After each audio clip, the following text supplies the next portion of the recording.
Bahujan Samaj party पूरी तरह से बिहार के अंदर भी तैयार हुई है कि 40 सीट पर लड़ेंगे और मजबूती के साथ लड़कर अपनी बहन मायावती को प्रधानमंत्री बनाने के लिए पूरा बिहार इकाई संकल्प ले चुका है। न गठबंधन चलेगा न ये महागठबंधन चलेगा।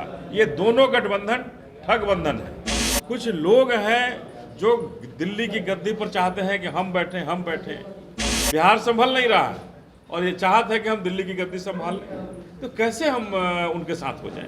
नमस्कार, मेरा नाम आलोक है। आप लास्टीज देख रहे हैं। बिहार में आगामी 23 जून को महागठबंधन के नेताओं की बड़ी बैठक होनी है। अब ऐसे में बड़ी बैठक से पहले कई सारी प्रतिक्रियाएं आ रही हैं। बहुजन समाज पार्टी के बिहार के प्रदेश प्रभारी अनिल कुमार ने भी सवाल पूछे हैं, कैसे जीत पाएगी महागठबंधन 40 सीट, और मायावती को आगे बढ़ाना है, देश के प्रधानमंत्री पद तक पहुंचाना है, ये अलग लक्ष्य है। लेकिन एक तरफ जहां एनडीए है, वहीं दूसरी ओर महागठबंधन बनने को तैयार है। लेकिन मायावती पार्टी बीएसपी क्या बना बनाया खेल बिगाड़ देगी?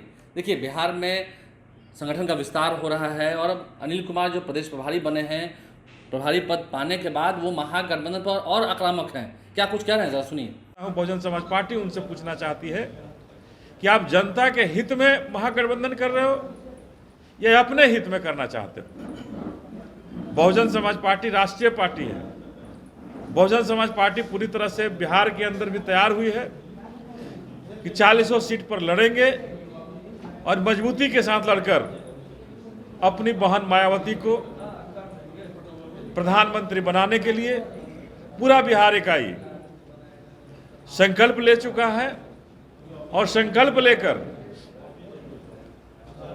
बिहार से दर्जनों सांसद बनाकर लाल किला पर न गठबंधन का झंडा फहरेगा न महागठबंधन का, बहुजन समाज पार्टी का झंडा अपनी मायावती बहन से फहराने के लिए, नीलामय भारत करने के लिए, बाबा साहब के संविधान को पूरी तरह से लागू करने के लिए सब बहुजन समाज पार्टी का एक एक परिवार का सदस्य कसम खा चुका है, संकल्प ले चुका है कि हम अपनी बहन को दिल्ली की गद्दी पर बैठा कर कहीं दम लेंगे। न गठबंधन चलेगा न ये महागठबंधन चलेगा। ये दोनों गठबंधन ठगबंधन है। ये दोनों जनता को ठगने का काम किया है और इस बार इसीलिए बहुजन समाज पार्टी निश्चित रूप से बिहार ही नहीं पूरे भारत में मजबूती के साथ लड़कर और भारत की सरकार, केंद्र में अपनी सरकार बना करके बाबा साहब का जो संविधान है उस संविधान को लागू करके भारत को आगे बढ़ाने का काम करेगी। जहाँ भी लोगों को रोजगार मिलेगा, हमारे बच्चों को रोजगार मिलेगा और जहाँ किसी पर अन्याय नहीं होगा, किसी शोषित दलित वंचित पर कोई अन्याय नहीं कर सकेगा। नहीं, आप बीजेपी को हराना चाहते हैं कि बीजेपी को जिताना चाहते हैं? क्योंकि 23 जून वाली बैठक में आप लोग क्यों नहीं हैं?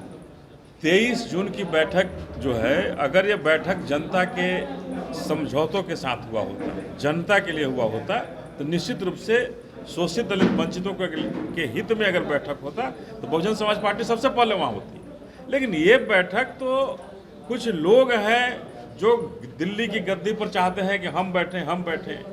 बिहार संभल नहीं रहा है और ये चाहते हैं कि हम दिल्ली की गद्दी संभाल लें, तो कैसे हम उनके साथ हो जाएं। बिहार में सैकड़ों शोषित दलित वंचितों पर अत्याचार हुए, दर्जनों नरसंहार हुए, लेकिन नरसंहार में सबको छोड़ने वाले जिलाधिकारी, डीएम की हत्यारे को छोड़ने वाले के साथ हम कैसे बैठ जाएं और कह दें कि नहीं हम जनता हित में हैं। जनता के अहित के साथ शोषित दलित वंचितों के लोगों के साथ खिलवाड़ जो कर रहा है, उनके साथ बहुजन समाज पार्टी कभी नहीं बैठ सकता।